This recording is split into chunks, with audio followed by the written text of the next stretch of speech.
Choosing the right CPU and GPU combo is harder than it looks. On the surface, it seems simple. Pick a good CPU, pair it with a good GPU, and you're done. But that's not how performance actually works. A lot of PC builds underperform, not because the parts are bad, but because the pairing is wrong. The balance between CPU and GPU matters more than most people realize. In this video, we're breaking down how CPU and GPU combos really work for gaming and productivity. We'll talk about bottlenecks, why the GPU usually matters more, how VRAM affects modern games, and where people waste money trying to future-proof. By the end, you'll understand how to choose a CPU and GPU combo that makes sense for your budget and your use case. Let's start with the most misunderstood concept, bottlenecking, the most misunderstood concept in PC building.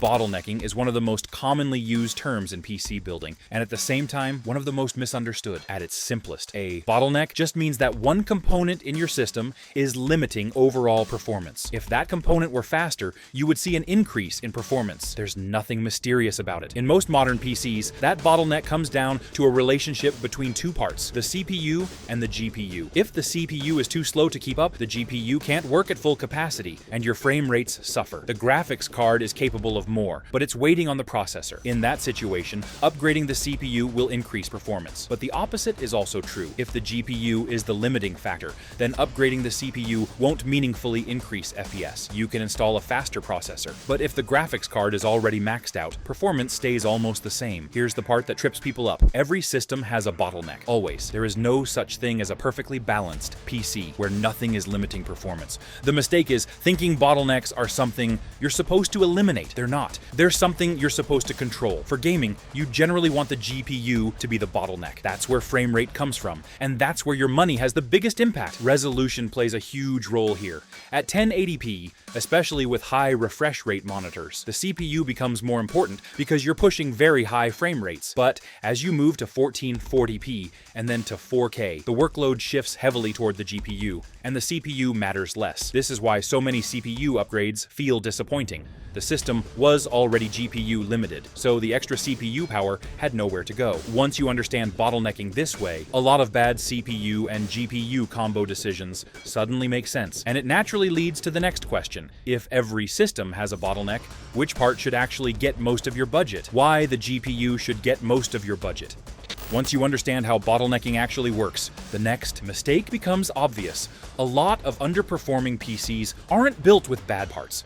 They're built with misplaced priorities. Money gets spent on components that don't meaningfully increase performance, while the part that actually drives frame rates gets shortchanged. For gaming, performance is ultimately measured in frames per second. And in most real-world scenarios, the component responsible for producing those frames is the GPU. That's why, for gaming-focused systems, the graphics card should usually take up the largest portion of the budget. A good way to see this is by comparing upgrade paths. Moving from one CPU tier to the next might look impressive on a spec sheet, but at a certain GPU level, that upgrade often results in only a small FPS increase. In many cases, it's barely noticeable during actual gameplay. On the other hand, upgrading the GPU within the same system can produce a much larger jump in performance. That can mean higher average frame rates, better minimums, and the ability to run higher settings or resolutions without compromise. Resolution makes this difference even more pronounced. At 1080p, especially when targeting very high refresh rates, the CPU can play a larger role. But as soon as you move to 1440p or 4K, the workload shifts heavily toward the GPU, and the CPU becomes less of a limiting factor. This is why so many CPU upgrades feel disappointing. The processor may be faster, but if the GPU is already working at full capacity,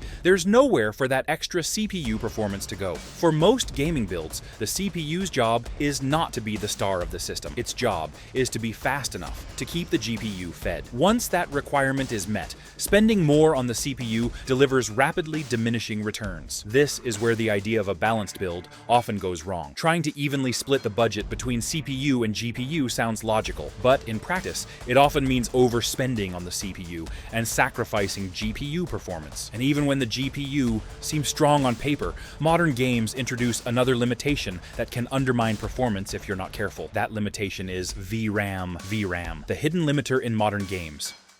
VRAM is one of those specifications that most people are aware of, but very few people truly factor into their buying decisions until it becomes a problem. Video memory is what your GPU uses to store textures, shaders, geometry data, and other assets while a game is running. As long as there's enough VRAM available, the GPU can access everything it needs instantly. When there isn't enough, the system has to constantly shuffle data in and out, which is where problems begin. What makes VRAM limitations particularly frustrating is how they show up in real gameplay. You don't always see a clean drop in average FPS. Instead, you get micro stutters, sudden frame time spikes, or moments where the game just doesn't feel smooth, even though your hardware should be capable. This has become much more common with modern AAA titles. Games today use higher resolution textures, larger environments, and more detailed assets than they did just a few years ago. Ultra presets are no longer just about turning effects up. They often assume a certain amount of available VRAM. As a result, GPUs with 8 GB of VRAM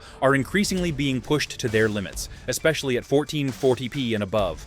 Even at 1080p, some newer releases can exceed that capacity when settings are maxed out. This leads to a counterintuitive situation where a GPU with strong raw performance can still struggle because it doesn't have enough video memory to support the workload. Meanwhile, a slightly slower GPU with more VRAM can deliver a smoother and more consistent experience. This is why VRAM capacity often matters more than small differences in GPU speed. Once you hit the VRAM limit, performance doesn't degrade gracefully. It falls off a cliff. Marketing doesn't always make this clear. A newer generation GPU or a higher clock, speed can look like an obvious upgrade, but if the VRAM capacity hasn't increased, that advantage can disappear in real-world use. On launch day, especially with new games, VRAM limitations tend to show up immediately. For tighter budgets, 8 GB GPUs may still be the only realistic option, but if you have room to move up, prioritizing 10 or 12 GB of VRAM can significantly extend how long your GPU remains comfortable with modern titles. VRAM isn't about chasing higher numbers for their own sake. It's about avoiding hard limits that force you to compromise on settings or deal with stuttering sooner than expected. And even after accounting for VRAM,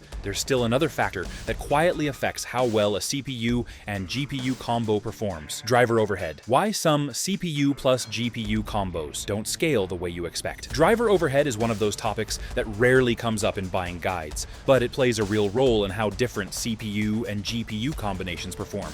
Every GPU relies on software, drivers, to translate game instructions into actual work. That process uses CPU resources. And depending on how those drivers are designed, some GPUs demand more from the CPU than others. Over the years, repeated testing has shown that different GPU manufacturers place different levels of load on the CPU. In practical terms, this means two GPUs with similar raw performance can behave very differently depending on the processor they're paired with. This matters most in budget and mid-range systems. When CPU resources are limited, higher driver overhead can reduce performance, especially in CPU-heavy games or situations where frame rates are already high. That's why some GPU upgrades look great on paper, but don't deliver the expected gains in real builds. The GPU isn't the only variable. The CPU has to handle the software side as well. This isn't about brand loyalty or declaring one option better than another. It's about understanding how components interact as a system. A CPU that works perfectly with one GPU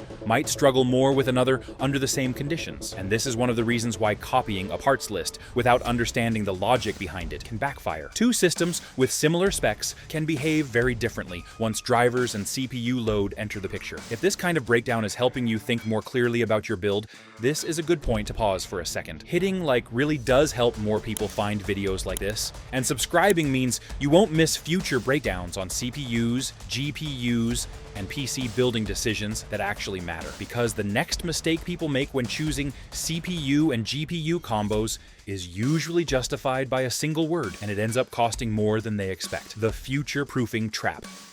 Future-proofing is one of the most appealing ideas in PC building. It sounds logical, responsible, and forward-thinking. If you buy a stronger CPU now, the reasoning goes, you won't have to worry about it later. But when it comes to CPU and GPU combos, this mindset causes more problems than it solves. The most common version of this mistake is overspending on the CPU just in case. People move up one or even two CPU tiers beyond what their current GPU actually needs, believing it will pay off when they upgrade the graphics card in a few years. What usually happens instead is that the GPU, the part that actually determines gaming performance, takes the hit. To afford the stronger CPU and platform, the GPU gets downgraded to a lower tier. That trade-off is brutal for performance. At most GPU performance levels, upgrading the CPU gives you a small improvement in FPS, often in the range of a few percent. Upgrading the GPU, on the other hand, can deliver a massive jump in frame rates, smoother frame times, and the ability to run higher resolutions or settings. So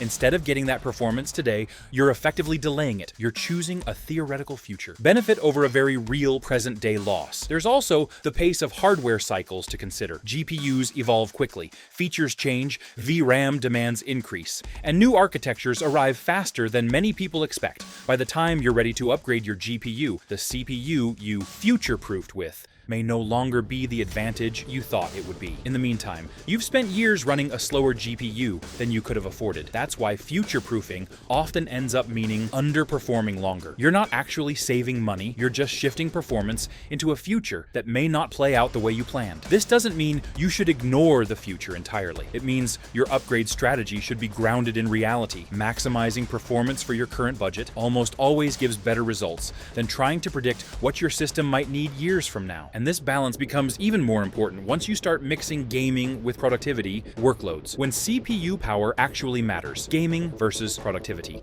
Up to this point, the focus has been mostly on gaming, where the GPU usually determines performance, but not every system is used for gaming alone, and this is where CPU and GPU balance becomes more nuanced. Some workloads genuinely benefit from additional CPU power. Tasks like heavy rendering, compiling, or certain simulations can use as many cores and threads as you can give them. In those cases, a stronger CPU makes a real, measurable difference. But many people assume this applies universally, and that's where mistakes happen. Take video editing as an example. Applications like Adobe Premiere do benefit from more than 4 cores, but they also hit a point where adding more CPU cores stops scaling efficiently. At the same time, the GPU is still heavily involved in playback, effects, and exporting. This means going overboard on the CPU at the expense of the GPU can actually hurt performance, even in so-called productivity builds. The key is understanding how your specific software behaves. Some programs lean heavily on the CPU. Others rely on a combination of CPU and GPU. Very few workloads benefit from sacrificing GPU performance entirely in favor of a much stronger CPU. This is why a balanced approach looks different depending on what you actually do with your system. A gaming-only build,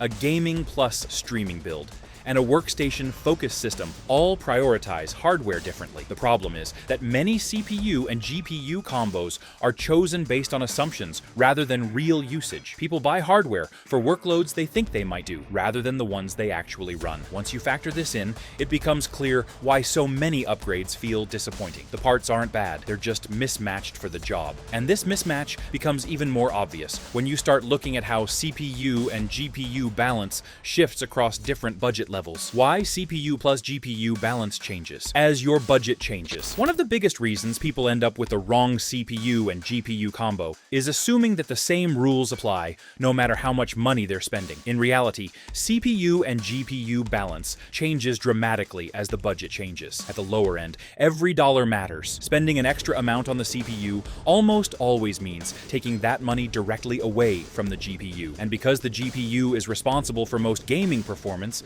that trade-off hurts immediately. At these budget levels, the goal isn't to build something perfect or future-ready. The goal is to avoid obvious mismatches. You want a CPU that's just fast enough to support the GPU, and then you want to push the GPU as far as the budget allows. Overspending on the CPU here is one of the fastest ways to kneecap performance. This is also where platform costs become dangerous. A slightly more expensive CPU can force you into a more expensive motherboard, better cooling, or a newer memory standard. Suddenly, what looked like a small upgrade turns into a large chunk of the total budget, with very little performance to show for it. As you move into the mid-range, things start to shift. CPUs at this level are generally strong enough that they stop being a major bottleneck for most GPUs. This is where GPU upgrades deliver the biggest gains, while CPU upgrades start showing diminishing returns in gaming. Mid-range builds are also where people get tempted to overspend just a little more on the CPU, but often that money would be far better spent moving up a GPU tier, increasing increasing VRAM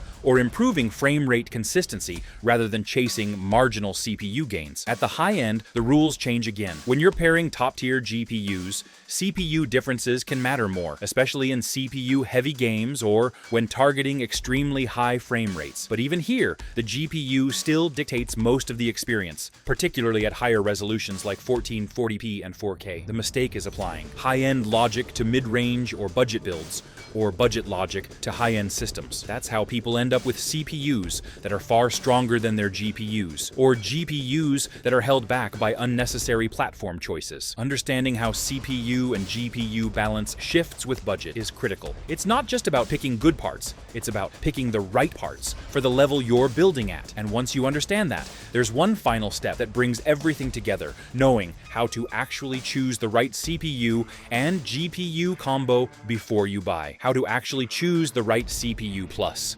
GPU combo. At this point, the pattern should be clear. Most bad CPU and GPU combos aren't the result of bad parts. They're the result of bad decision-making. So instead of thinking in terms of individual components, it helps to think in terms of how the system will actually be used. The first question to ask is what resolution and frame rate you're targeting. A system built for high refresh. 1080p gaming has very different priorities than one built for 1440p or 4K. As resolution increases, the GPU matters more, and CPU differences matter less. Next, think about the types of games and workloads you actually run. Competitive titles, open-world games, and modern AEOA releases all stress hardware differently. If you do productivity work alongside gaming, consider which applications rely more on the CPU and which rely on the GPU. From there, decide where the bottleneck should be. For most gaming-focused systems, that bottleneck should be the GPU. That means choosing a CPU that's fast enough to support the graphics card, but not so expensive that it steals budget from it. It's also important to factor in platform costs. CPUs don't exist in isolation.